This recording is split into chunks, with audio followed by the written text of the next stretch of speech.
I loved your statement. I wrote it down here. See it when I believe it, not believe it when I see it. Okay. Thank you. All right, this is a debrief session, I guess, on what we talked about earlier and questions. Why don't you come join the group? Seat over there, seat over here. You want to join the group, though? I think this must play. Oh, I see. Those 2 seats are open. You should smile for the camera? Okay. All right. As long as we have eye contact. Yeah, this is the way it's Yeah. Here, there's a Charles, seat. no, Charles is going to be. Okay. Okay. All right. Now that I've created complete chaos, it's about par for the course, you know. Okay, as I understand it, though I may be wrong,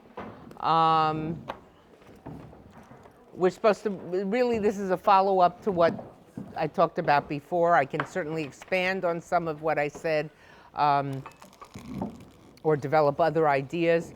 But let me start by just throwing it open to questions and comments and reactions and responses and challenges, et cetera, et cetera. It's the same title. It's the same title. So I have some things I want to say about anti-Semitism in general, but let's build first on what we did before. So questions, comments, observations. Yes, please. I was wondering if you have seen also a distinctive American aspect of Holocaust denial, if there is such a thing. I don't know if it's a very good question. I have stopped really doing active research on Holocaust denial, although if anything happens in the world of the deniers, people rush to let me know about it.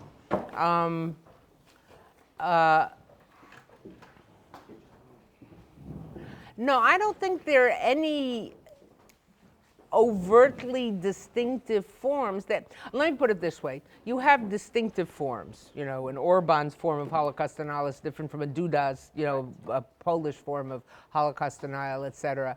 But in America, but they all generally go back, on the hardcore denial certainly, they go back to the anti-Semitic motif, the anti-Semitic template of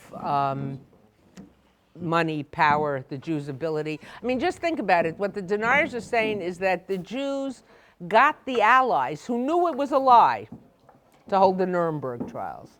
It beggars the imagination in terms of the absurdity of the claim.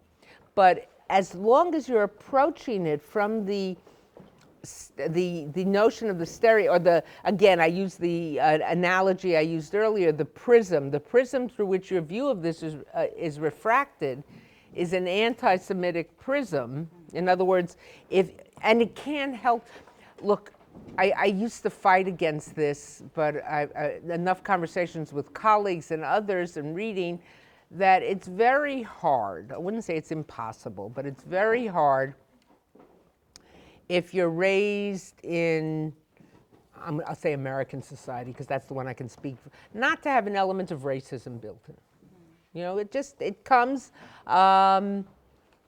it's in the weeds, it's in the water, it's in the, you know, it's there. I remember Jesse Jackson, I once heard a talk by Jesse Jackson, the then civil rights leader, now quite old, where he talked about the fact that even when he walks down the street in Chicago where he lived, and he sees a group of African-American teenagers coming at him, he sort of pulls his, you know, covers his wallet or something like that. He said, if I'm even, you know, responding in a racist fashion, how much more so someone who is not?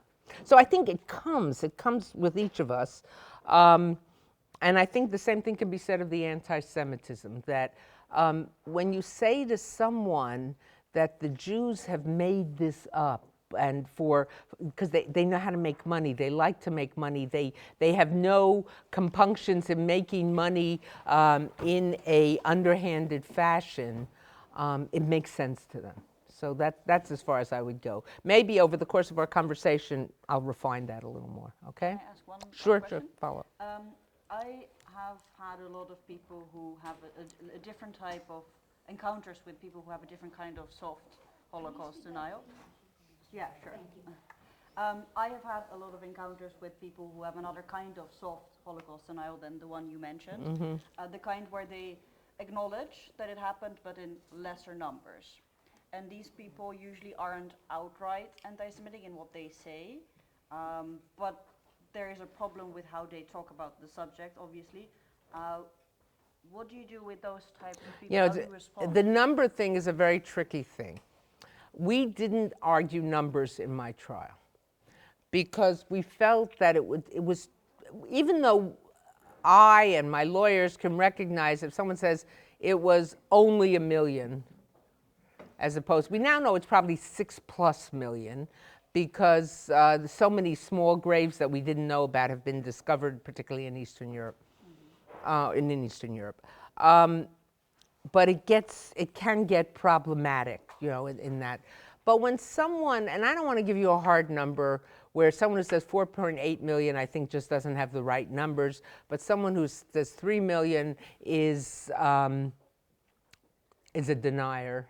Very often, and this gets tricky, and I'd like to hear people's reactions, on some level, you got to look at how they're coming at it and what they're coming from. If it's a historian who's saying, I don't really believe that there was that massacre over there, we've never found evidence of it or whatever, and consequently they're going to come up with a lesser number, that's one thing. But if they're coming up with this lesser number to say, oh, it wasn't so bad, what if it only had been 2 million? Remember, the tragedy is, yes, the tragedy is the number in the sense that 1 out of every 3 Jews on the face of the earth was murdered. 1, 2, 3, dead. 1, 2, 3, dead, you know. But the issue is not so much the numbers, and it's this element that makes the Holocaust different. You know, there's this debate amongst historians. The historians don't really debate it anymore, the uniqueness of the Holocaust. I think that's yes, you're right. Well, historical strike was something different. Nolte was saying a lot of other things as well as that, but I don't think it leads you anywhere. There are elements of the Holocaust that are very similar to other forms of persecution, and there are elements of the Holocaust that are different. Let me give you 2 examples. Or 1 example. Years ago, when I was in Cape Town, before they had built a Jewish museum, a large Jewish museum and larger Holocaust museum, they had a small exhibit on the Holocaust. And I was speaking to a group of South African police officers who had come to the Holocaust Memorial to have lectures and be trained and talk about prejudice, et cetera, et cetera. But I went through the exhibit. It was a modest exhibit. But anybody here from South Africa? In the exhibit were 2, I don't know if it's still in the museum now, in the reconstituted, but there were 2 pictures hanging side by side. One was a fairly well-known picture of a German doctor with a caliper measuring a little girl's nose to see if it was a Jewish nose or not. Next to it was a picture, which I didn't recognize what it is when I first saw it, the South African probably would, of a little girl, 7, 8, something like that, standing on a chair. And next to her was an official, I think also in a white jacket, because I think and the little girl had a pencil through her hair. You know, it was the pencil test. Anybody not from South Africa who knows what the pencil test was? The pencil test was that according to the apartheid regime, if they put a pencil in your hair and it fell out, you were white. If they put a pencil in your hair and it stayed in, you were either colored or black. And families, children were taken away from families in the 60s based on this. That in one family, I think either 1 child or 2 child, who biological children of the parents were taken away because on the basis of the pencil test, it was determined that they were not white. So I think what the museum curators and designers were saying in juxtaposing those 2 pictures are the similarities. There are definitely similarities in form of persecution. I would argue in South Africa it wasn't a genocide as such, though of course there were certainly countless number of black South Africans who were murdered and killed and allowed to die, et cetera. But you needed that population to make you rich, to dig your diamonds and mine your gold and clean your children's bottoms and, you know, clean your house and whatever else it might be. Whereas for the Germans, there was no use for these Jews. Even the Jews who were useful working in factories, there was always more labor than you needed. I mean, to some degree, that was true in South Africa as well. But there wasn't going to be a predetermined, we're going to wipe them all out because it'll make our lives easier. Having them there for the white apartheid South Africans made your life possible, the way you wanted to live. So I think there's certain things that are similar, and there's certain things that are different. I can't think of another genocide in which, state-sponsored genocide, where the regime sponsoring the genocide went after an entire group of people, classification of people, more than class, not just within its borders, but outside its borders. I mean, they go, what was the place that, north of the North Pole, right? In Norway, but what's the name of it? Tromsø. To collect 17 Jews. After the landing at Normandy, so you're now being pushed on both, Germans being pushed on both sides. They go there and they go to Rhodes with their 2,500 Jews, I think it's 2,500, something like that, and one of the oldest Jewish populations outside of Judea, Israel, Palestine, call it whatever you want. Because when they went to Rome, they also went to Rhodes. And you're deporting them. Or the Hungarian murders. That's the spring of '44. Parts of Eastern Europe have already been liberated. The Soviets are pushing west. And you're hurrying up. In Auschwitz, they still had building plans through 1947 for building 2 or 3 additional gas chambers. If you've been to Auschwitz, they were on the far side. Mexico, right, exactly. The far side where the smaller gas chambers are, or were, through 47. So there is a commitment to this that I think makes it different. The Turks were killing Armenians brutally, horribly, I mean, we know. And the idea that we don't have any of the documents is just wrong. We have lots of documents. We don't have all the documents because the Turks sit on them. One of the reasons, by the way, parenthetically, why the Turks sit on these documents, I asked Professor Richard Hovhannissian from UCLA, it's our UCLA friend here, who was one of the experts on Armenian history. Why don't the Turks just admit it? You know why? What he explained to me? Huh? Retribution. No, not retribution, money, reparation. Right. There was so much property owned by Armenians. Armenians were established, that the amount of payment which would have to be made. So it's your national pride and, we don't do those sort of things and that kind of thing. But also that's a factor as well. So I think what we have to do as scholars, and this goes so far from your question, I apologize, but what the hell, is look at these things in a nuanced kind of way. I mean, the debate in the United States, there are a lot of Americans sitting here over recent weeks about concentration camps on our southern border and never again. I don't like the analogies to the Holocaust. I don't think in this case, I'm not saying I don't like all analogies. As I say, there are certain things that are analogous. But I also think that those detention camps, call them what you may, are such a blot on our country and the reputation of our country and the way the kids are being treated, adults as well, but especially children, and not enough food and not blankets and not hugging. And it beggars the imagination. So when I hear people debating, is it like I say, you know what? That debate, just forget that debate. The thing you should be debating is how to stop this, how to change this. The debate becomes a strategic sort of a cloud, allowing you to get mired in the debate as opposed to what to do with it. So, again, it's the past coming into the politics of the present. So that was a long discourse. I don't remember what your question was, but I hope I answered it. Yes, please. Yes, many of us are returning. Our mission here, among other things, but is to create a syllabus for anti-Semitism courses. I have a good book to recommend. And I'm just curious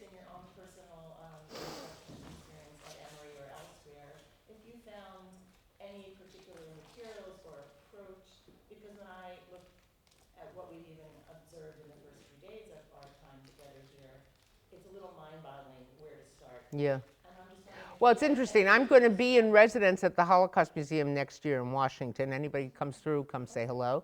And one of the things I want to do is create an online reader, not a printed reader, that would articles that would accompany my book, how I structured it. So we should be in touch to talk more about, so we're not recreating the wheel. It is an immense topic. And a lot depends on your audience. What has happened as a result of this recent book and the great interest in this recent book, it just went into its fourth printing yesterday or 2 days ago, and it came out in February. So that's. I mean, they're not John Grisham size printing, so don't, you know, but still, it's a nice thing. That it's reaching non-Jewish audiences. And I think the challenge with non-Jewish audiences, and many of you I know are not Jews, but is to take this seriously. What do I mean by that? I mean that the perception of the Jew, all powerful, well, could pull together it's an academic organization, but still, you know, that it's mainly Jews who are organizing in Oxford and pull to what? Not all, it didn't say only, but a good measure. But that you know, and Jews, you know, the president's daughter and son-in-law are Jewish, and you know, you can do lots. You look at Jews, and you don't see a people that presents as you would expect a victim to present. I'll tell you an incident that I have in the book, an anecdote that I have in the book, where I try to compare and contrast racism and anti-Semitism. Not to say one is worse than the other, but to say they present differently, which often makes anti-Semitism hard to get your head around. I was at a Friday night Shabbat dinner at friends, bunch of us, a couple families all gathering, kids of all ages, teenagers, etc. And it wasn't yet time to sit down at the table and start the meal, so everyone's sort of standing around in the kitchen, getting a little snookered, you know, drinking up, and just a very nice atmosphere. And in the corner of the room, I don't know if there were 10 people there, 12, whatever it was, a mother is having a serious conversation with her teenage son, whom she hadn't seen since he had gone off to school that morning, and he came, you know, so first time they were sort of gathering that day. The night before, Thursday night, he had gone to a party at a local university and at someone's home or a fraternity house associated with a local university where there's been some degree of crime. And she was berating him for his phone went dead. You know, teenagers are biologically stupid. You know, their brains haven't developed. They do things, you'll look at, what the were you thinking, you know? And he had left his phone in the car, his phone was there, whatever it was, he didn't call her and let her know, you know? So she was berating him, and he was trying to reassure her, and he said, Ma, you don't get it. We left the party, well, it's true we left late, but there were 4 of us guys together, and as we walked out, a police car drove by, and he followed us very slowly to the car so nothing would happen. And then when we got in the car, he followed us till we drove out of the neighborhood. And he was saying this to reassure his mother. And I was thinking of Supreme Court Justice Sonia Sotomayor's, in one of her decisions, she refers to the talk that every brown parent and black parent has with their child. You know, say sir and say, you know. And I was thinking, if he had been a black kid or a brown kid, a Hispanic, and his mother's the same, that wouldn't have been reassuring. That's not the information you would have given to say, oh, everything was all right, the policeman followed us. All right, my eye, you know? So I think, you know, it's not just class. I mean, people look at Jews and they see wealthy. Any of you going to spend any time in London, is a very good exhibit. I think it's still up. Any Londoners here? They've extended it. It's worth going to see. Go to Camden Town anyway. It's like a vestige of funkiness in 2 blocks in London that are still funky, maybe more than 2 blocks. But the London Jewish Museum is there, and they have a very provocative exhibit on Jews and money, which they've done something interesting I like very much. Through the exhibit on the walls, they have the curator's comments. Should we be doing this exhibit? Is this a good thing? Is this, so the ambivalence. But, and different, in one part of the exhibit, they have 4, I think it's Victorian era, pretty sure, portraits of very leading Jews, Jews in the community. Very beautiful, beautifully dressed, very, in an honorable kind of nice portraits. Then you turn the corner and there are these 4 anti-Semitic portraits, not of the same people, but so disgusting and hard. It's a very provocative exhibit. Well, one of the places in the exhibit, they have something which I sort of went, duh, where they talk about Jews' earning power. And they point out that right now the wealthiest people in the United Kingdom of an ethnic subgroup are Indians. But they also make the point that if you control for education, Jews are exactly where they should be. In other words, there is the more education, the more likely you are to have a better position. And because there's such an emphasis in the Jewish community on education, that it works out that way. So, but that doesn't matter. I'm giving you facts. I'm giving you logic. The outside world looks at Jews and sees power and money and says, what are they talking about? What are they complaining about? And that colors it. Let me just follow one other thing, especially in light of what we saw in Panorama. And I don't know if you're following, if you had time this morning between waking up, eating, and coming here and listening to me, et cetera, et cetera. But Twitter and Facebook is just filled with reactions to yesterday's Panorama thing. If you haven't seen it, I think you can go on the BBC website. It's worth seeing. But on the right, like the murderer in Pittsburgh, or the murderer in San Diego, or the former Army officer arrested in Arkansas with an arsenal in his house and anti-Semitic literature and lists of synagogues of leading Jews, and lots of other places, Charlottesville, that the Jew is not white. Well, as I said, what was the guy in Pittsburgh yelling as the SWAT team was bringing him down? You will not destroy the white race. The killer, according to the police, the killer in San Diego was saying the same thing to them. He's not going to let them destroy the white. So in their minds, they aren't white. But if you go to the left, the progressive left, such as the people depicted that we saw yesterday in the Labor Party, not all of them, but certainly those we saw depicted, their view of prejudice is, again, using the prism analogy, is refracted through a prism that has 3 facets: ethnicity, class, and power. They look at Jews and they see people who, if not white, they can pass as white. Though there are lots of Jews of color. I've just come from Israel, where over 50% of the population of Israel would be considered people of color. And some of them you don't even have to, Ethiopians, you don't even have to put the quotation marks around. But certainly Mizrahi Jews and other Jews. But from their perspective, the Jews have the choice of how to depict themselves, and they are wealthy. Ipso facto, from that perspective of prejudice, they have power. If you have power, you can't be a victim of prejudice. It's impossible for you to be a victim of prejudice. Therefore, what are you talking about? A conference on anti-Semitism? Give me a break. And then you add another element, which we heard from Corbyn last night in the Panorama show. Me? To quote that great American philosopher and observer of human nature, Miss Piggy, moi? Moi? Me? Prejudice? I have been a lifelong fighter against prejudice, any form of prejudice. My mother demonstrated at Cable Street. That was the anti-fascist demonstrations in the 30s in London. You're accusing me? So it's oxymoronic for you to claim to be a victim. It's oxymoronic for you to accuse me of being a perpetrator. So the two, it doesn't work. So yes, you've been dying here to say something. So I have 2 questions. I'm probably the only person in this place who could shut you up for 5 minutes, right? I think I've been pretty quiet. I know you have been. You've behaved, but I like to give you a hard time. I know. So I was going to ask you a question, but now that you're talking about race in the United States, so for the Jewish community, or for any community, I think if you have power, you can define who you are. When you're limited in power, people define who you are.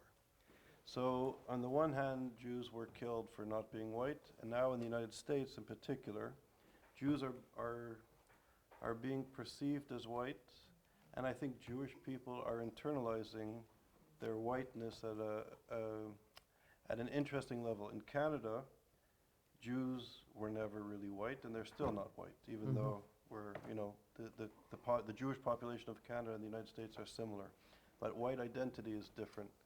So as the Jews become more assimilated and perhaps distant from their culture and understanding who we are as a people and how we identify as a people, they're assuming maybe more of an American identity, which is highly racialized.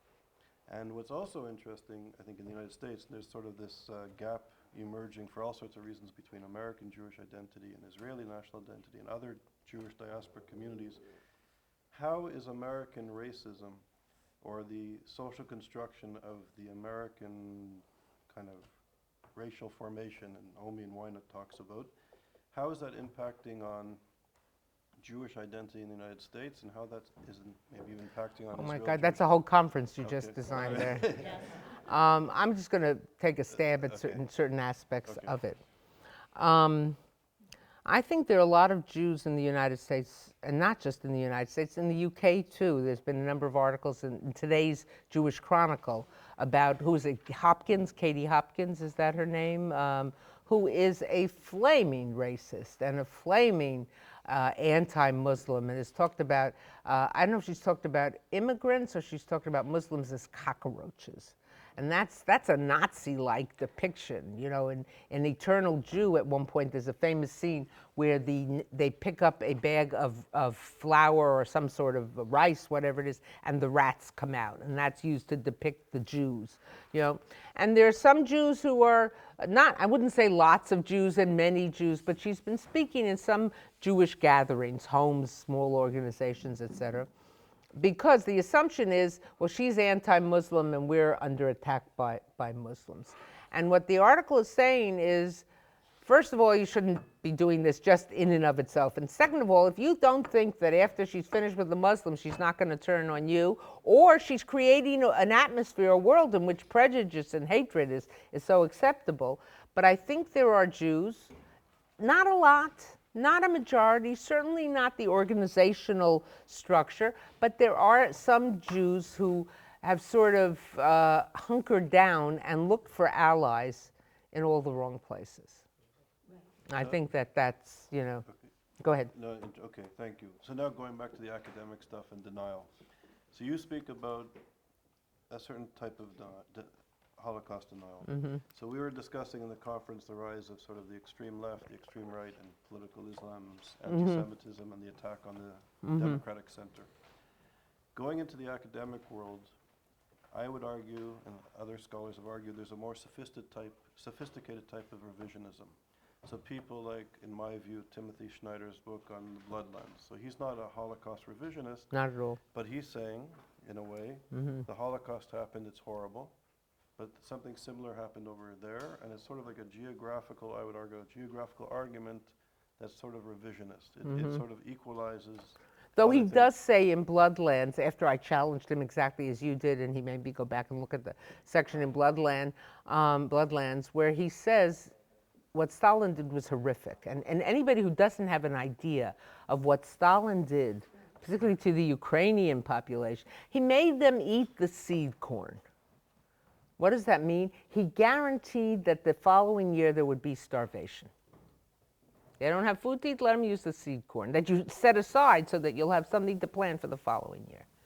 I mean, you know, it wasn't done on, I want to wipe out a certain ethnic group. It was done that these were the peasants and get rid of them. I think, Timothy, I don't want to get into the weeds about a particular book because many people haven't read it. So I'll say academic revisionism. Yes, is that there is that a threat?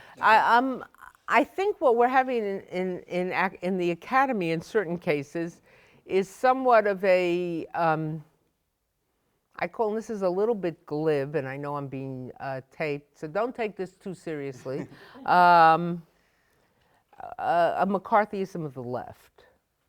where what is acceptable and what is not acceptable to be said. Or students at good schools, along with faculty at good schools, saying, well, we're not going to allow certain things to be said because it makes some students feel uncomfortable.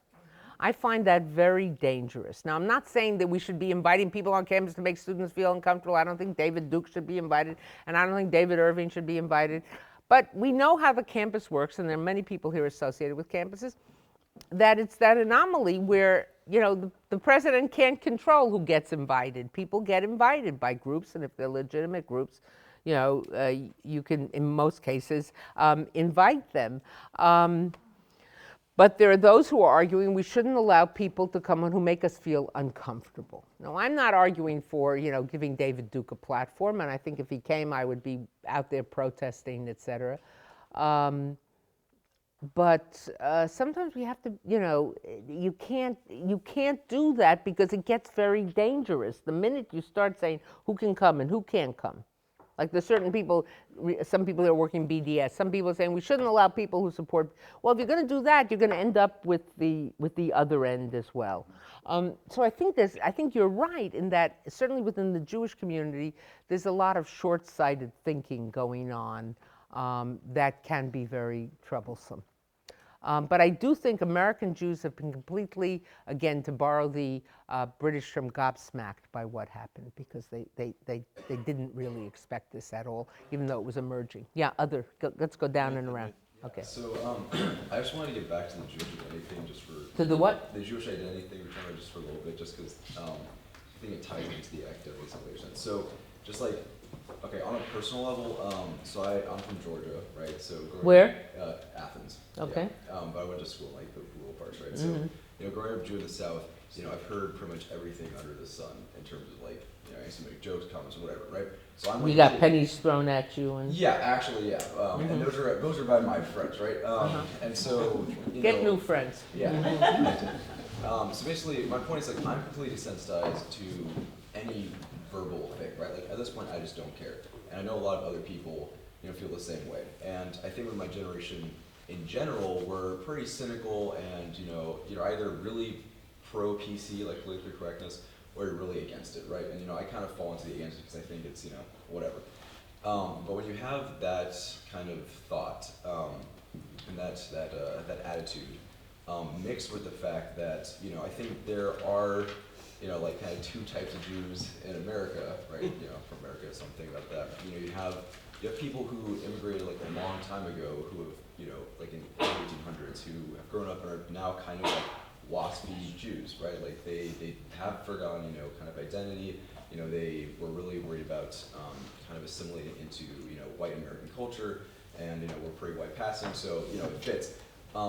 They don't like we don't really help ourselves in the sense of distinguishing. And like my friends, I always joke that like I'm off-white, right? Because like, I still get white privilege, but people who are on the right and everything don't view me as white, right? Like I get racist things thrown at me in Georgia. And so when you're talking about the academic issues, right? Like especially the existence of Israel, and then to some extent, I haven't dealt with Holocaust denial personally. When you have people who don't take these matters seriously, because either especially at our age, like we're cynical about it, or they're like, oh, it's just some other white person. Like, how do you really, I don't know, how do you approach these topics to a group that may not even kind of like believe in their own side? You mean a Jewish? Yeah. Look, I think a lot depends. What do they say in social work? You start where the client is at. You start where your position where your client is. First of all, I'm not sure that Jews who came before the 1880s, and I think a lot of it has to do somewhat with class, somewhat with degree of Jewish association. I know Jews who have been here for, parents came at that time and who are strongly identified. So I'm not sure that breakdown still works. I think a little bit of a history lesson. Things changed in the late 60s in America. not just in America. Certainly 68, you had throughout Europe, you had the 68 uprising, whether it was in Germany, whether it was in Paris, whether it was in Poland. I don't know, and if you saw the exhibit at Polin at the museum in Warsaw in the 1968 uprising, student uprising, which led to an outbreak of, or allowed the Polish communists to engage in direct anti-Semitism, and many Poles left. So in the late 60s, you had, in part, inspired by the Black Power movement, as it was called, the Black Identity movement, whatever, a sense that our minority identity is not something to, well, certainly people of color, blacks, Hispanics can't hide it, but it's not something to be still ashamed of, but to be proud of. You had Stonewall. We're just now marking the anniversary of Stonewall, which was the uprising at the bar of, started apparently with the drag queens. And then with the gay community fighting, gay patrons fighting back. You had the women's movement. You had, America has this Horatio Alger myth that Horatio, start from nothing but pull yourself up by your bootstraps, and that's really what counts. And suddenly you had all these groups, African Americans, Hispanics, women, gays, Jews, saying, hey, we have suffering in our background, and that's not something to be hidden or set aside.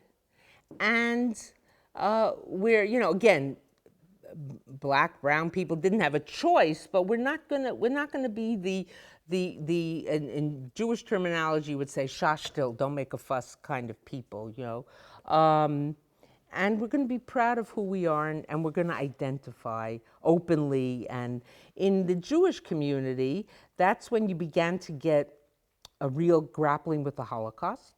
By the way, in Germany, the same thing, certainly not amongst Jews. There were no Jews, there were hardly any Jews left in Germany. They killed them all.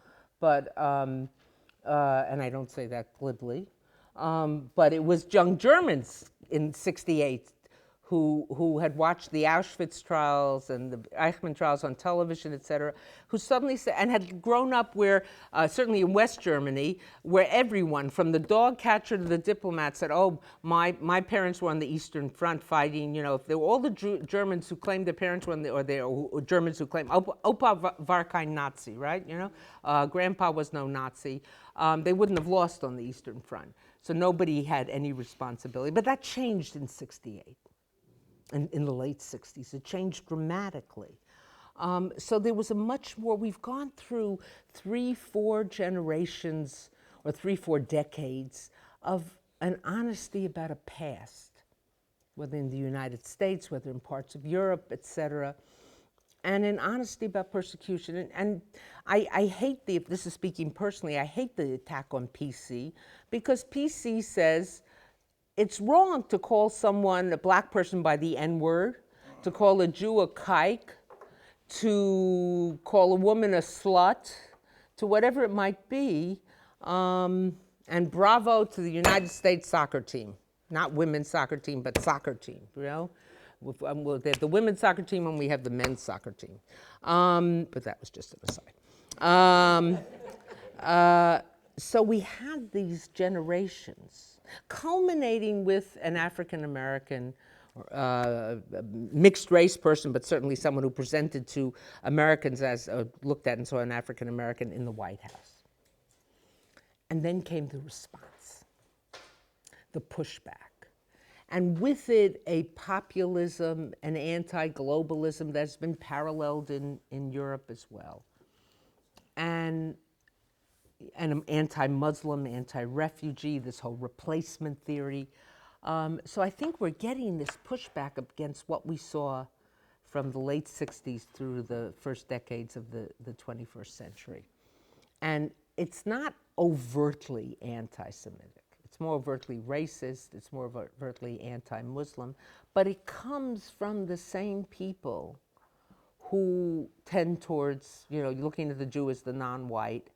And the irony is that it's coming from the right, from the far right, but it's also coming from the, as we saw in the Labor Party, from the far left. And in the Labor Party and that far progressive left, and I'm not saying everybody on the far progressive left is engaging in it, it's the last vestiges, inheritance of the Soviet Union. You know, the Soviet Union, who started this myth in 74 and got it passed through the United Nations, Zionism is racism.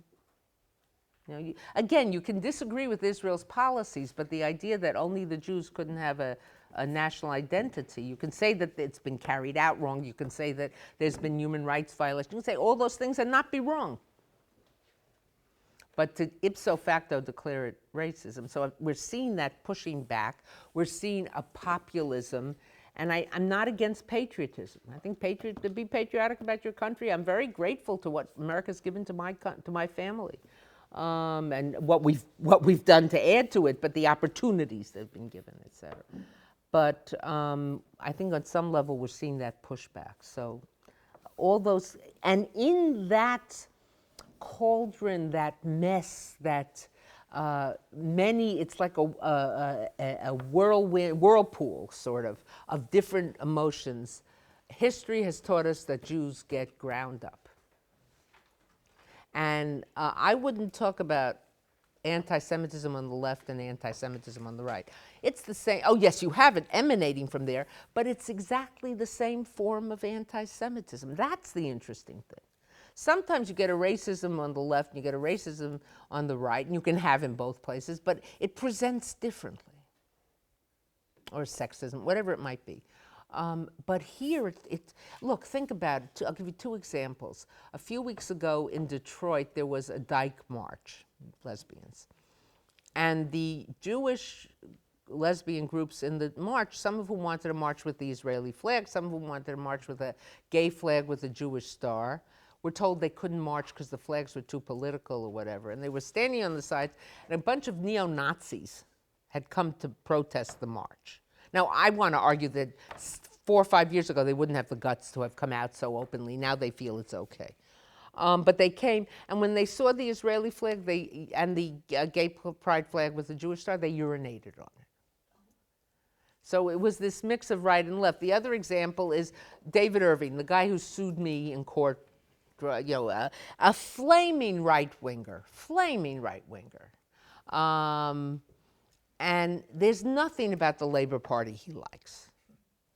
You know, someone who has said that he thought the news should be read on the BBC on by dinner-jacketed gentlemen, and that the news of, the important news should be read by dinner-jacketed gentlemen, the unimportant news by women, and the news of criminals and drug busts, and then he named a very well-known newsreader who's from the Caribbean by black people. You know, he's a racist. He's an overtly racist person. But he said, oh, I'm impressed with Jeremy Corbyn. What's he impressed with Jeremy Corbyn about? His anti-Semitism, you know, so it's a coming together on the two sides. So I don't know if I got to everything you said, but. Yeah, I'm not really sure my question. Okay, let's keep going around. Others, yes, in the corner. Tell me who people are, so I know who people are. I'm Janelle Green. I go to Claflin University, which is an HBCU in South Carolina. I know about it.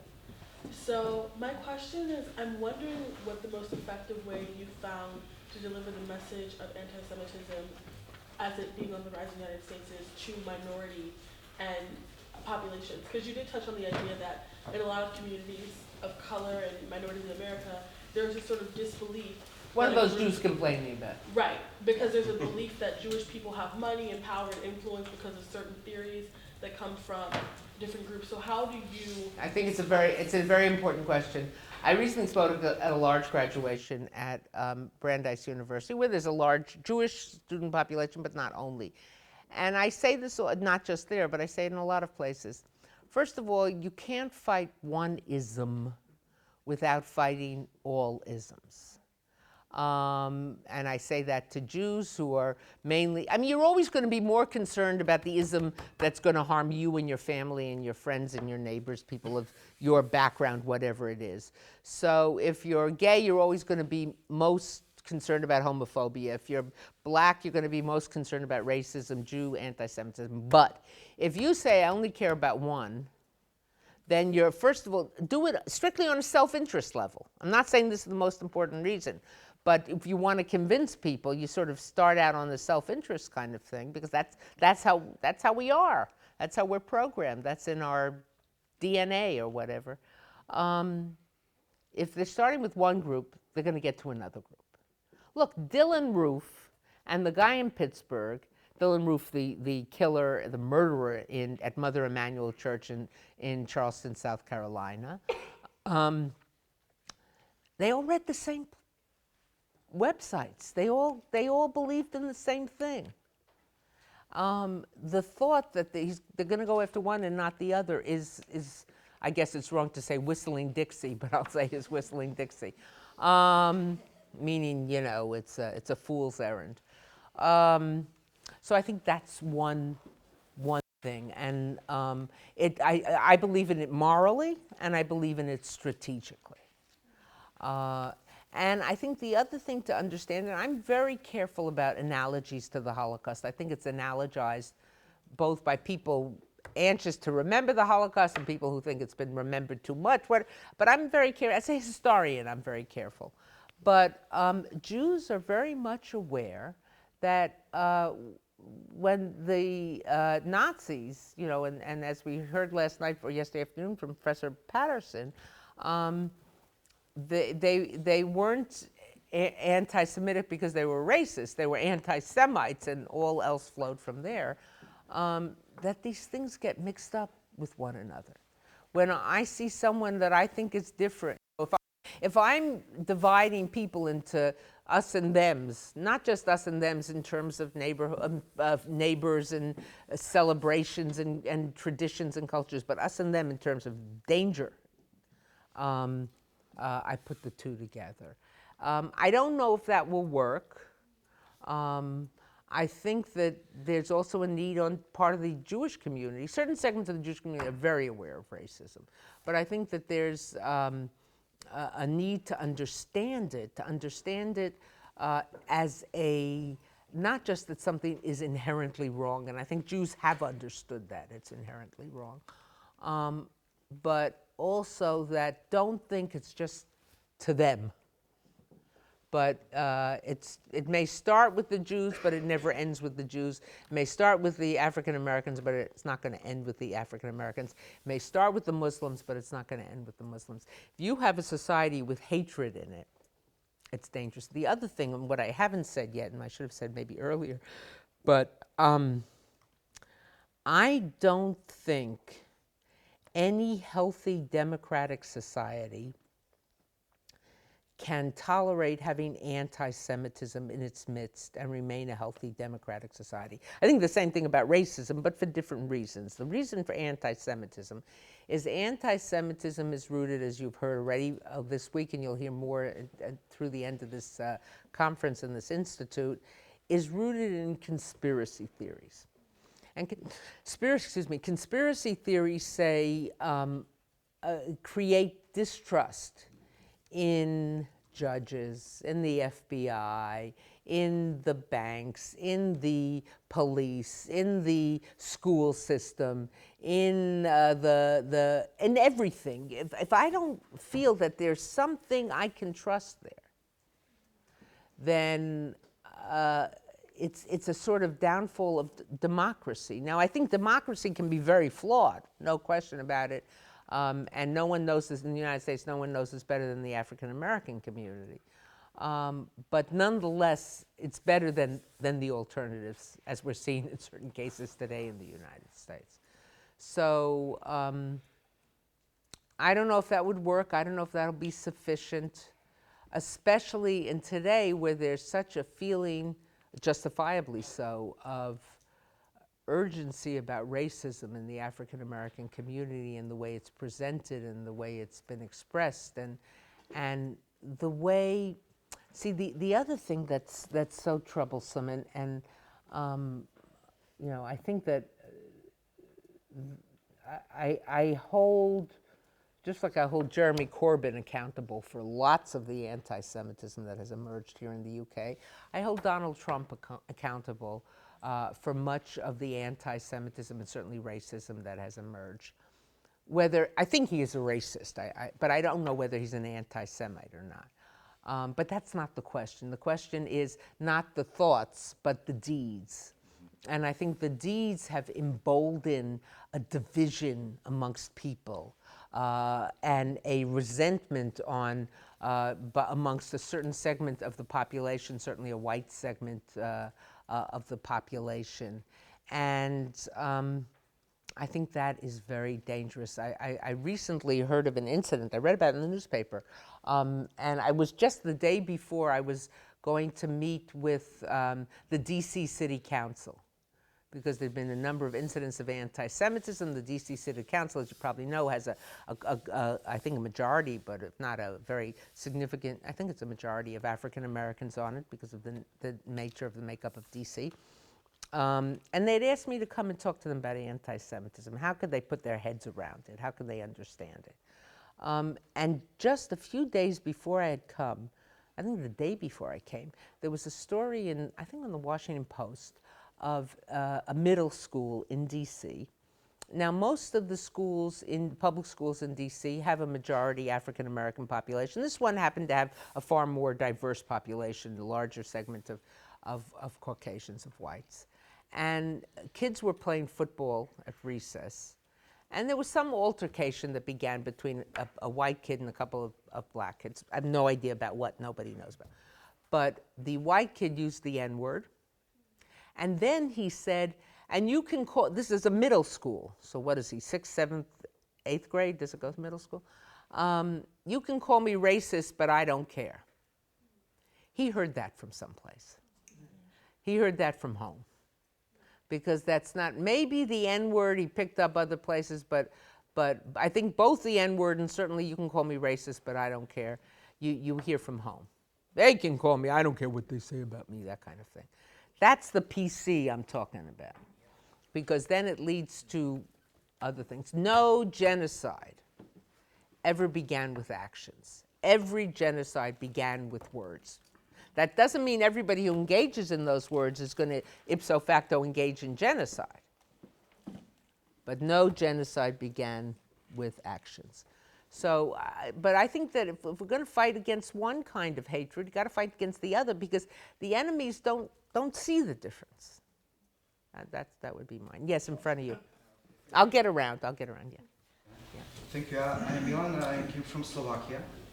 I created the history first course about denial, which was based on your books. Oh, thank you. And it's a great honor to give you a question. Thank you very much. And my question is what Dr. Small mentioned, the critical situation at universities. In Slovakia, the historians fight each other. The lawyers fight each other. My definition of antisemitism is better than you, and something like that. And in the shadow, the neo-Nazi party raises. Today is the second biggest party in our parliament, and next year we have an election. And what can we do? What shall I do? You know, I can't, it's too serious a problem for me to say, here's what you should do, 1, 2, 3, 4. First of all, that would be wrong. And it would be a certain, I don't know, national super, what do I can't tell you what to do in Slovakia, but I can tell you that what you're facing, just like we heard a question, I don't think she's here, from the young woman sitting over there, who came from, I think, the Ukraine. I was just in Poland. I've been to Hungary a lot. I've been to the Czech Republic, less so to Slovakia. It's really problematic, because this hatred, this emerging or empowered anti-Semitism that is so associated with the far right is getting stronger, in part against Muslim immigrants, refugees, even in a place like Poland, where they took in 7,000 people. Tiny. And yet that was used, the party used that, Duda's party, the current party, PIS, used it to build their majority. So we're facing a very difficult situation with attacks from the left and then from the right, whether it's the Steve Bannons of the world or whether it's, I don't know who else it is, in various countries with this anti-democratic. It's, look, even Orban in Hungary, anybody here from Hungary? Orban in Hungary has talked about illiberal democracy. Meshuggah, you know, crazy. Dangerous, dangerous. But it means we'll control the press and we'll control the judges and we'll get rid of universities which have open thinking like CEU. But we're still a democracy because you vote, but you can rest assured I will win the next time. You know, so. Let me keep going. I'll come all the way, yeah. I am from Lithuania, and we have a long time political denial genocide, Holocaust. We have Center of Research, Lithuanian people's genocide and resistance. And this center make big room of denial by 30 years. And we have heroes, we have many things, monuments, street names, school names, and Street names and school names for people who were Ukrainian nationals. Lithuanian who who killed Jews. Right. It is documented. And when we try discuss, we must discuss with not with scientists, with historians. We must discuss with Lithuanian Foreign Ministry and Lithuanian Defending Ministry, and sometimes Lithuanian policy.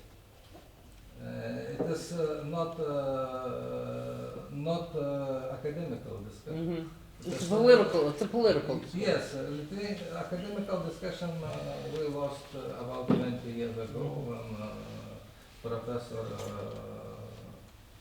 David Katz lost his cathedra in Vilnius University. And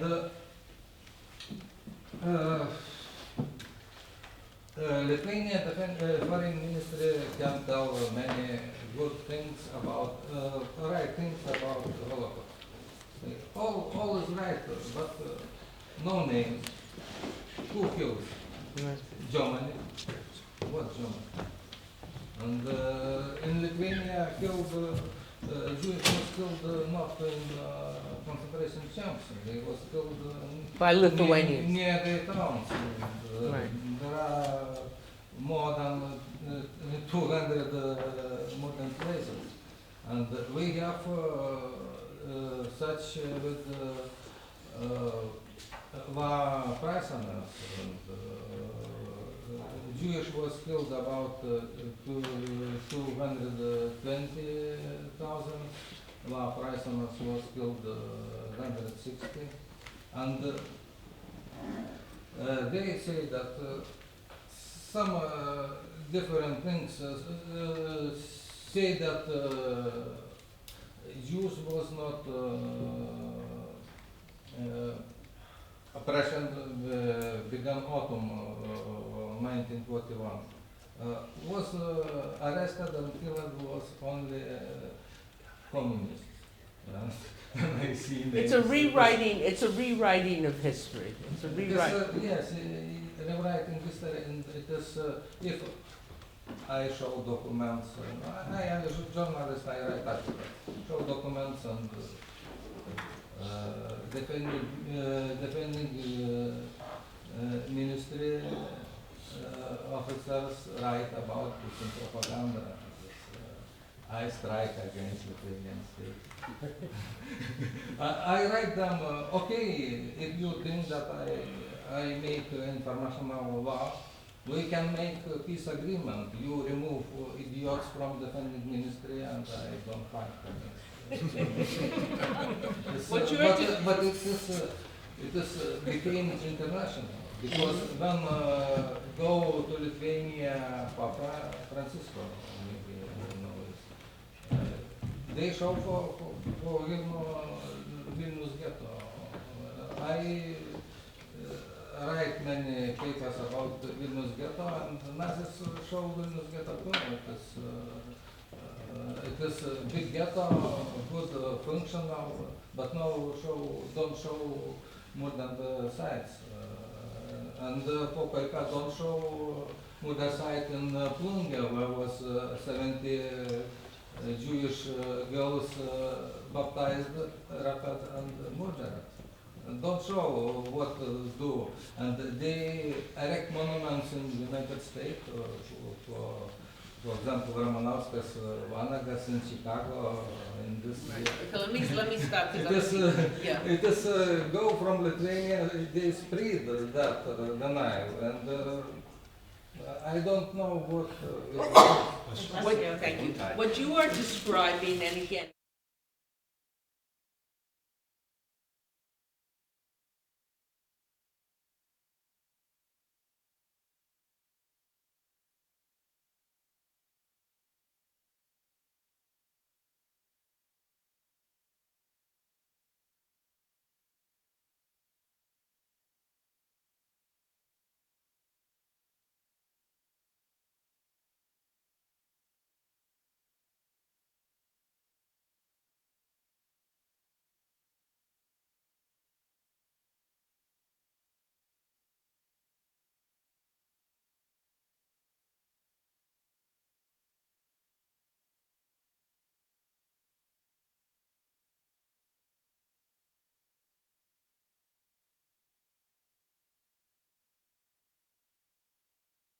war, ending the war and all that.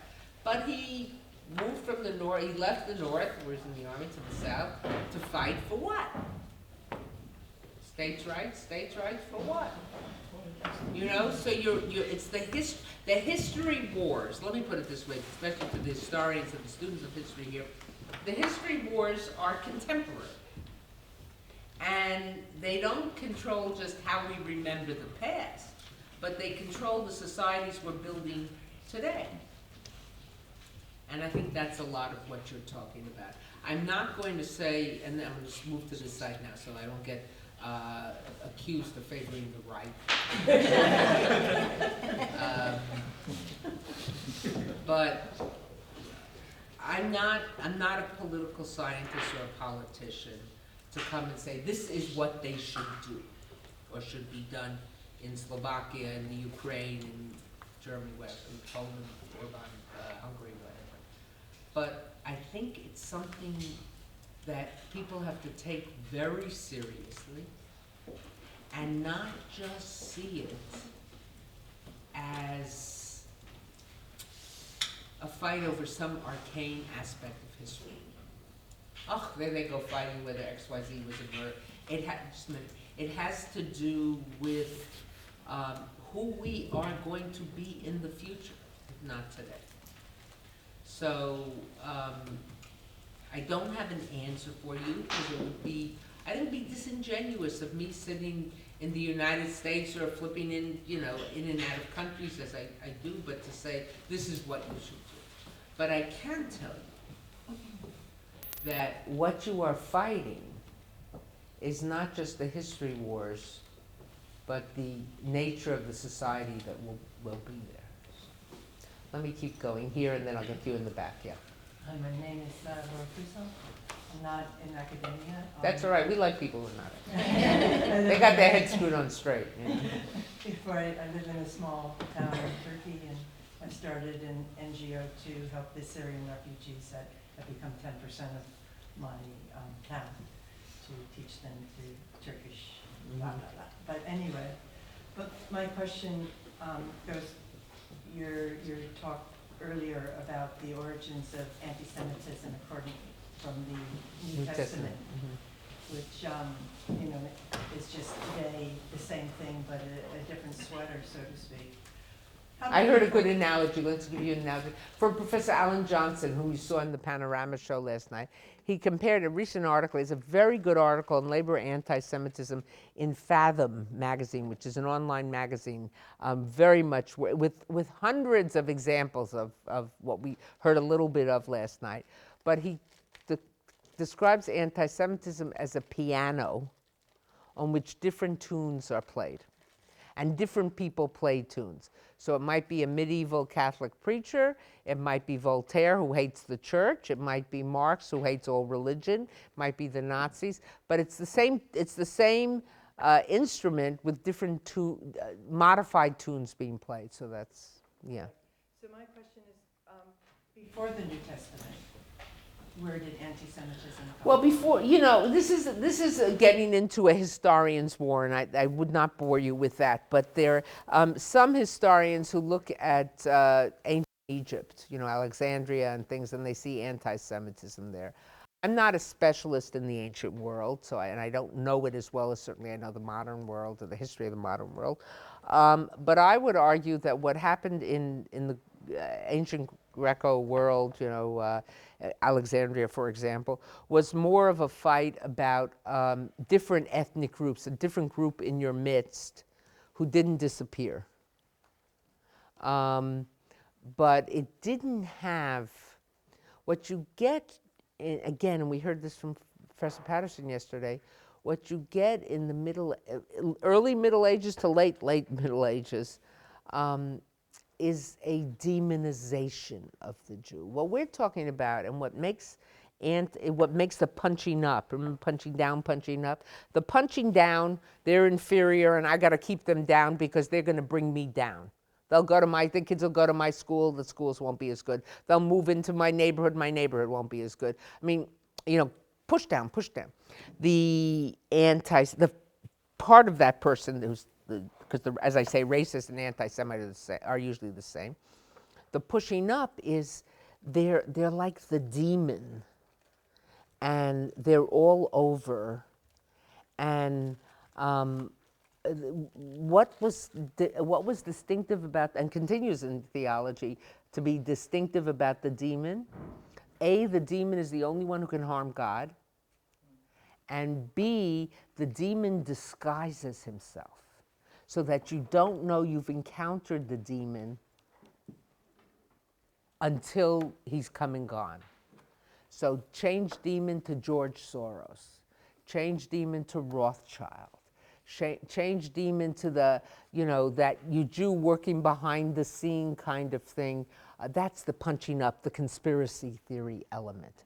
So it has migrated, used to be only part of the Western world. It certainly has migrated into much, not all, but much of the Islamic world.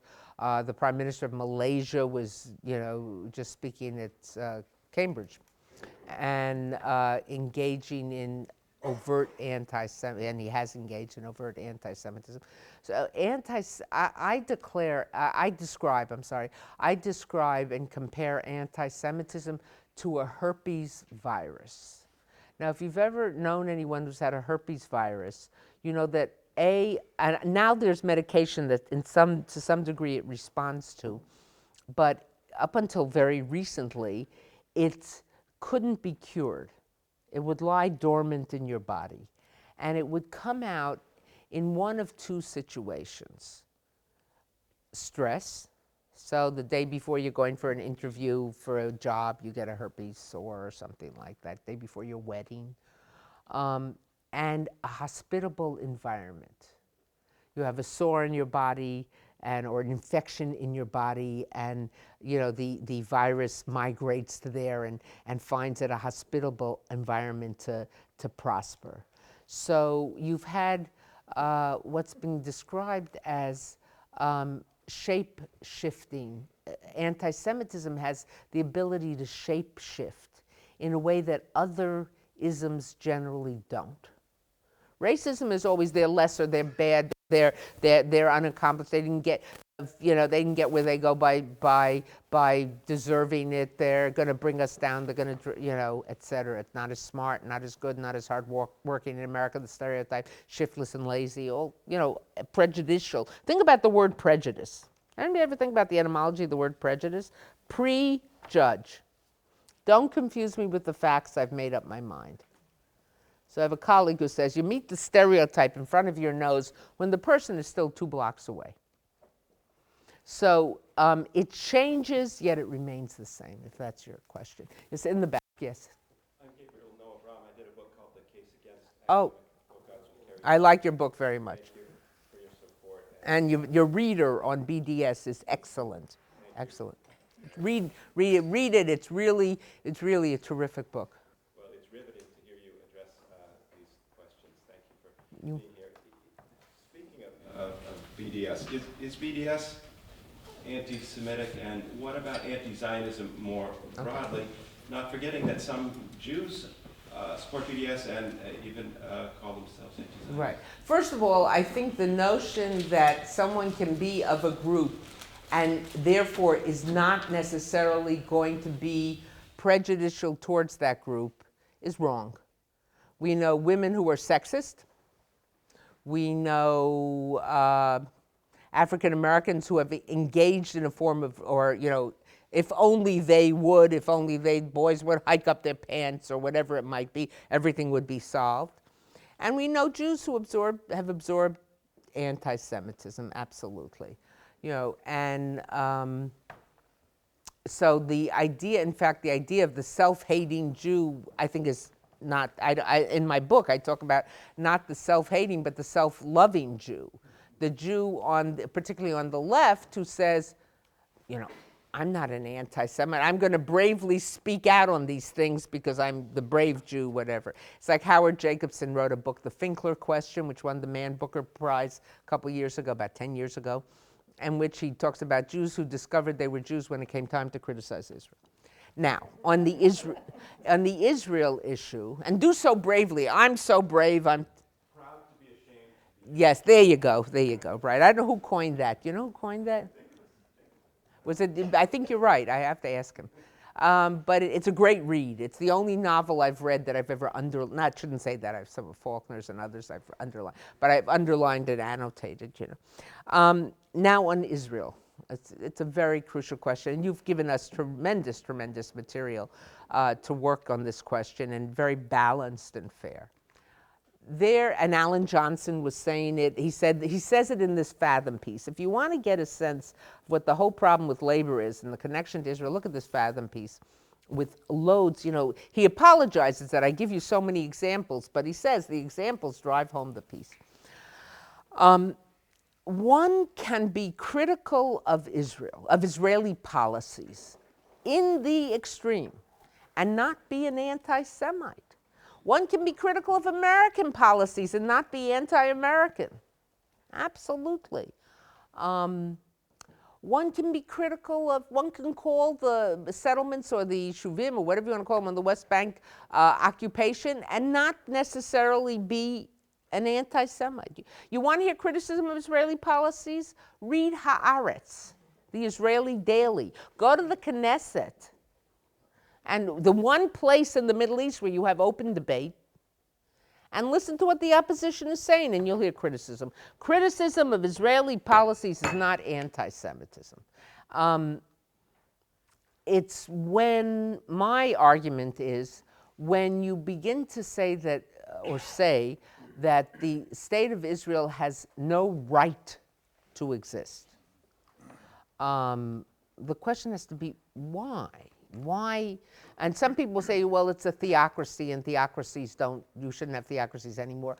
Well, then count for me how many Muslim states there are, 22, 23, something like that. It's not that necessarily you should have theocracies, but if you're only going to talk about Israel as a theocracy and not talk about other theocracies, then I have to ask, where's this myopia coming from? Or I'll give you another example that I recently heard from someone who was virulently against the existence of the State of Israel. His argument was that the State of Israel was created in a sin. What was the sin?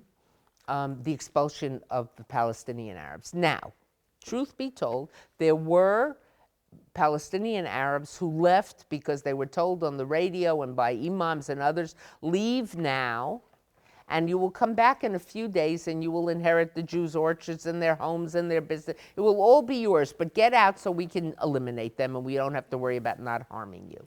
So some left because of that, and some left because they were pushed out by Jewish fighters and Jewish forces. We know that. So this person said to me, Israel was founded in sin because these people were pushed out and therefore doesn't have a right to exist. So I said, you know what, let's historically contextualize what you're saying. And let's start with the United States. The United States has two eminent sins in its founding: slavery and the treatment of Native Americans. No getting around it. You don't want the United States? Let's go to Canada and the treatment of what's called the First Nation in Canada. It's not what they call them, the indigenous population. Horrific treatment. And the schools they set up to strip them of their culture and forced adoptions and things like that. Okay, you know what, North America, let's go to Australia and the treatment of the Aborigines. Or let's go to New Zealand and the treatment of the Maoris. I'm not talking about Syria. Some people say, well, why aren't you focusing more on Syria? Because I don't think that's a good comparison. Or even China or Myanmar, you know, but Western or democratic countries, not all Western, which you know, I'm not saying that because they all have sins in their founding that makes them right. God forbid, no. But what I'm saying is, does that ipso facto mean you don't have a right to exist if there's so much else in your history? So I think that that's part of it. And I think also when you see a myopic view of the situation, where all the wrong is on one side. Israel has done lots that's wrong. And Israelis will admit it, it's a country of human beings. How can you, anybody says, oh, the IDF never does anything that's wrong, I say, you're crazy. The IDF is made up of people. People do wrong things. And there are policies of the governments which have been very disturbing. But the failure to see a more nuanced situation, the idea that this is the worst human rights abuse in the world, I think is really, it's not that it's way overboard, it's a myopia. You know, I don't know if you saw Isabel Kirshner's article in yesterday's New York Times on how on the West Bank, amongst Palestinians, Judea and Samaria, occupied territory, call it whatever you want, that piece of geography, amongst Palestinian Arabs, much more concerned right now about a mortgage and paying the debts on your, and buying a car and starting a business. It doesn't mean that there aren't human rights abuses, and when people go through checkpoints, it's not going to be a hard, it isn't necessarily a difficult a thing. Not at all, and I'm not diminishing it. But it's when there is this myopia, this singular focus, you have to ask why. Where is it coming from? And I think that that's so important. Again, if you want a nuanced understanding of this work, your work has been really terrific. Shaked. Following up on Deborah's question. Today, and addressing delegitimization of Israel. So today, there are a lot of people, a lot of universities who teach anti-Semitism, and your focus is on classic anti-Semitism, but addressing modern anti-Semitism and linking it to the delegitimization of Israel. My feel is, and from what I've been collecting a little bit of data and reading, is that first of all, in the universities, it became popular to delegitimize Israel, and this comes with no problem of being on the left. I'm actually more leaning left than right, but the presence in faculties is usually left wing, right wings between 0 to 15%. So a lot of people I've talked to, professors, doctorate students, are suffering difficulties with if they support Israel, suffering difficulties with their academic careers. That's right. That's right. I'm a grad student, thinking about going further with my academic studies. what do you think the future holds for young academics who Oh. don't have tenured and don't have like? How do you think the future looks for somebody who supports Israel and wants to be in the academia? First of all, I'm a historian. We talk about what was. I'm a historian. Masha, yeah, we talk about what was. So you're always right about what was. I mean, you can explain it differently. And prophecy, after the Talmud says that after the completion of the Tanakh, of the Hebrew scriptures, prophecy was left for children and fools. So I am neither a child nor a fool, you know. But nonetheless, I don't think it. I think that's where you see the pushback. And ironically, when I was in Poland about 10 days ago, I was talking to professors in Poland, and they were talking about the pushback their students are feeling. You know, pushback on, in terms of, you know, in Poland, they're developed in the past 20, 25 years. Jan Gross, it's sometimes called the field that Jan Gross of Princeton started with Jedwabne, Neighbors, the book Neighbors. Some of you may know that book about a Polish town where the Poles killed their Jewish neighbors who had lived there centuries, families, you know, while, you know, the Germans didn't do it, the Poles did it. But that the fear is that, and so what's grown up in Poland, young people doing magnificent research on the history of Poland during the Holocaust, towns, individuals, churches, national things, et cetera, et cetera.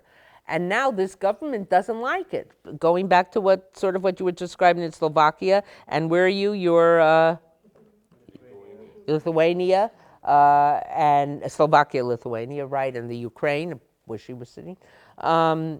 There it's different. There is, if you're going to show us to have done bad things, we don't want to, you're not going to get it. I think that the same thing we're going to see in the States, where Israeli students are welcome if they disavow, that's why I call it McCarthyism of the left. You know, oh, you want to study Mosaic art history, Mosaic Renaissance churches in ancient Palestine, you know, mosaic floors or something. First tell me what you think about your government's policy, you know.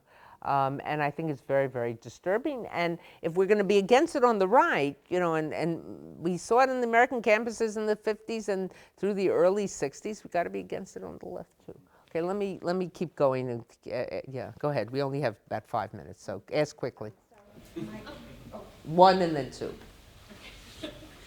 So my question is actually connected to her question about education. I was reading your book, and I was thinking about pedagogy and how to better present ourselves to the audience. And so I found it really interesting and surprising, the epistolary structure. The letters, right. And when you write to the non-Jew professor and the Jewish student, and the structure of answer, question and answer, right. and how it sort of creates eventually a conversation within the book and with the reader. And that reminded me of the kind of conversations you can have within a classroom. Mm-hmm. So I was interested in knowing how it came to be and why. Okay, great question. I started to write the book. I wrote an op-ed after the Gaza war for the New York Times on a rise of anti-Semitism. I love jokes about anti-Semitism, and this one was, what's a Jewish telegram? Start worrying, details follow, you know? So it's time to start worrying. I said, I've never been one of those to believe, dear me, the sky is falling, but what I've seen coming out of Gaza and before Gaza and et cetera around it, it leaves me very worried about anti-Semitism. My agent called me and said, where's the proposal? I said, what are you talking about? He said, look at what the response your article is getting and how it's being sent around, that it's #1 email, that, you know, so many different metrics you can look at now and feel good or feel awful. So I said, I don't want to write this book. I don't want to spend 3 years wallowing in the sewers of anti-Semitism. And my agent's a pretty persuasive guy, so I figured the easiest way of getting him off my back was to write the proposal. He sold it. I had to write the book. So I sat down to write the book, and it was boring. I was falling asleep writing it, much less someone to read it. Oh my God, I said, this is going to be in lieu of sleeping pills, you know? And I was doing it country by country, and I realized I knew a lot about different countries, but not enough to really write country specific. I was doing it by trend. It was just awful. And then a friend called me, and she said, letters, try letters, you know, and that's Ta-Nehisi Coates did it recently, Yossi Klein Halevi did it, but that was all before my book came. Letters, we've seen letters for a very long time. So I started out by writing the letter. What I did was I made a composite of two people, a student, Jewish student, and a non-Jewish colleague. And here's the irony. Usually you have historical figures speaking fiction. You know, you see The Favorite, you see, you know, different Victoria, whatever the incident might be. It's a historical figure speaking fiction. Here, it's two fictional characters speaking what I have heard and what has been said to me over time. So that's how it took form. But I also became very much vested in it because I was intent on writing a book that people would read, on writing a scholarly book. Someone, in fact, came to interview me from a newspaper, magazine, and he said, you know, you've got 30 pages of footnotes there. It's a scholarly book. You resource that, you reference all the things you said, but it's so readable. And I was very pleased by that, because I really want it to be a book that will be read. I mean, it's out in German, it's out in Hebrew, it's coming out in French and Spanish, I believe. I want it to be reachable, because I think this is a topic we all have to be concerned about. And with it, the rise of other isms, but the rewriting of history, et cetera. So that's in long and short. Okay? Next, India. You mentioned a little in the first half of your lecture about Netanyahu's cooperation with certain right-wing governments, and especially like Hungary's or the Polish law, and also like he also does not have a great history about talking historically accurate things about the Holocaust. One would say that.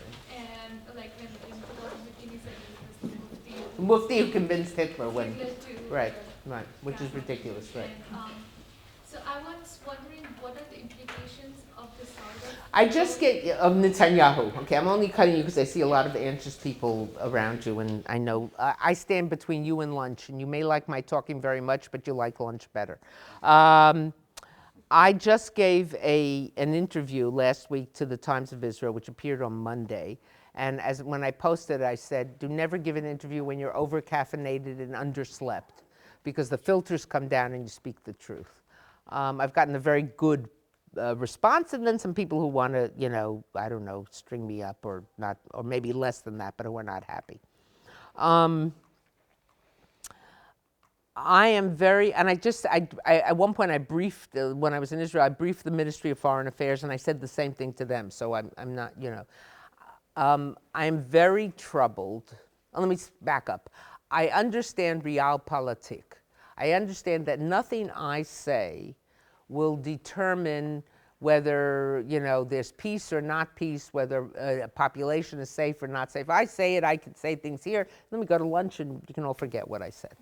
Head of government has a different responsibility. Having said that, I am very disturbed by Prime Minister Netanyahu's outreach to the Poles in terms of their rewriting of the history, outreach to Orban, engaged in overt anti-Semitism, a great fighter against anti-Semitism. Where was he last week? He was in Lithuania. He was, and his comments there. If those are being done for realpolitik reasons, that these are people who will vote in the EU more in Israel's favor, where some of the Western democracies are automatically against it, I understand that. But then don't claim for yourself the mantle of the country that's going to fight on behalf of Jews who are subjected to anti-Semitism everywhere in the world. You can't have it both ways. Back here, yes. I'm going to defer to Richard. Okay, Richard. Well, let me defer to Mark and then add my question, which is, you know, there's... What's wrong here? Right. Go ahead. There's a fair number of people who say Islamophobia is the new anti-Semitism. So I just want you to comment on that, but. Okay, Mark. Yeah, I'm a scientist, but I'm a man from the Church of England. You're a scientist? Yeah, but I'm in the Church of England, so and I see the Church in England as a source of anti-Semitism, without doubt, in England. The Church in England. Can you speak up, please? The Church in England. I'll repeat it. The blood libel, the idea that Jewish children were tortured and crucified, and the blood was used in preparation of matzah. bread. And that libel now has been spread around the world, and it's preached regularly in the Arab world, in Saudi Arabia, and also in Turkey. And Rad Salah preaches it, Jeremy Corbyn's friend. And so, can we make the church in England, or Church of England, take responsibility for this blood libel, as you said, words are what Words cause can. it. Okay, let me. Could we even take a class action against the church just to make a point? Because I was sued, I'm not a lawyer, so I can't tell you what you can do. And the second question, Mark's question was about the blood libel emanating from the Church of England, because the blood libel started in this parts of the world. You're at Norwich, in this part of the world, where the myth that Jews use the blood of a young Christian child and whom they capture and kill, particularly right before Passover, to prepare the leavened bread, the matzah. Now, what is that? That is a reenactment of the crucifixion. When was Jesus killed? And it's Passover time. That's why Passover and Easter always come out close together. I don't think. I think at the very least you could ask you could hope that one day the Church of England will take moral responsibility for it. The damage is still the damage. Once you let something out of the bag, there's no easily putting it back. Whether it's anti-Semitism, whether it's racism, whether it's homophobia, it's very hard to put this back. That's one of the reasons why I worry so much about my country, because so much of these emotions that have come out of the bag. Let me turn to Islamophobia and then take one last question. I don't like the term Islamophobia. I don't think it's the new anti-Semitism. Let me back up for a minute. I think the young person or the older person, any person wearing a kippah should feel as safe walking in the street as the young woman wearing a hijab, as the young African American walking with a couple of friends from the park wearing a hoodie should not be subjected to persecution or attack or profiling by anyone, and particularly people entrusted with the authority to maintain order. I'm against all of those kind of things. They bother me deeply, and don't think that the person who beats up the kid in Berlin, as has happened so often, with wearing kippot, etc., is going to stop on someone else. But having said that, so I am against discrimination of any kind and attacks of any kind on Muslims, as I am against Jews, etc. I don't like the term Islamophobia because I think that there have been certain actions in the world, and I want to say this very carefully, and actually I'm saying it with no time left, and it's a major can of worms that I'm opening. But I certainly don't want to engage in the prejudice that we're here to meet about and talk about and expose. But there are reasons to have a fear of some of the things that are being preached in the name of Islam, whether they're truly Islam or not, whether coming from imams or coming from others. We see that in certain countries. So I think that there is a legitimate right to be concerned about the Islamist extremism is how I call it. I don't call it Muslim extremism because I don't want, or Islam extremism because it's not necessarily the religion, but it's the way the religion is being used. But having said that, I think that to describe it as the new anti-Semitism is to way overstate the historical roots of it, way overstate the ancient quality of it, way overstate the way it has shaped the face of the Jewish community. And to some degree, I find that a disparaging of anti-Semitism. Final question, yes. So, my name's Robert, I'm Jamaican. So, I'd like to pick up on your last point as well as yours. there seems to be a recurring question about the role that Christianity had in forming anti-Semitism. It wasn't until the 3rd century that, with the rise of the Roman Emperor, like Tertullian, when early Christianity departed from Judaic roots like Shema and started embracing more Platonic ideas. That's right. That later writers like St. Augustine or the prominent others that Professor Patterson mentioned yesterday. It wasn't until that time when it started embracing these Platonic doctrines that these writers started maligning Judaic roots. And it was in that malignment of Judaic roots that bred to modern anti-Semitism, to the point where, to mention the Church of England, I think the Roman Catholic Church especially, with Tertullian when he started mingling with Christianity in the 3rd century, the Roman Catholic Church, of which Tertullian was the de facto head when it started, to this day adopts every church as its daughter churches, save one, which is de facto Messianic Judaism, because they held to the roots that they were not going to embrace these Platonic beliefs that led to anti-Semitism. So it's especially if you want further clarity, you can read writers like, as he mentioned yesterday, writers who believe more or align more with premillennialism and are therefore more aligned with Israel, supporting Israel. These Christians don't necessarily support anti-Semitism, but they're more definitely aligned with see Israel as the roots, or to those to whom the oracles of God were given, and are more embracing of these. I'm not sure what your question is, but I'm going to It was a comment. A comment, okay.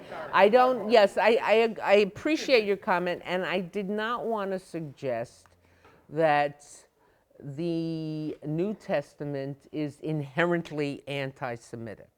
I think the question is, what was done with it over centuries? And sometimes, it's hard to make the differentiation because it's gotten so in the weeds and so in the roots and so in the culture. But the last thing, I don't think anyone who has, to say that someone who is raised on the New Testament is ipso facto going to be an anti-Semite. I do think there were serious problems, talking about the Roman Catholic Church. Not until Vatican II do you have acknowledgement that the Jew of today is not responsible for what the church believes happened, 2,100 years before, 2,000 years before. So there have been real problems with how it has been.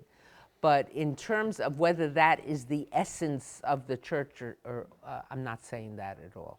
So with that, I'm going to end because no one should ever stand between you and lunch. So. Thank you, Deborah. Thank you. Thank you very much. So we reconvene at 2:30.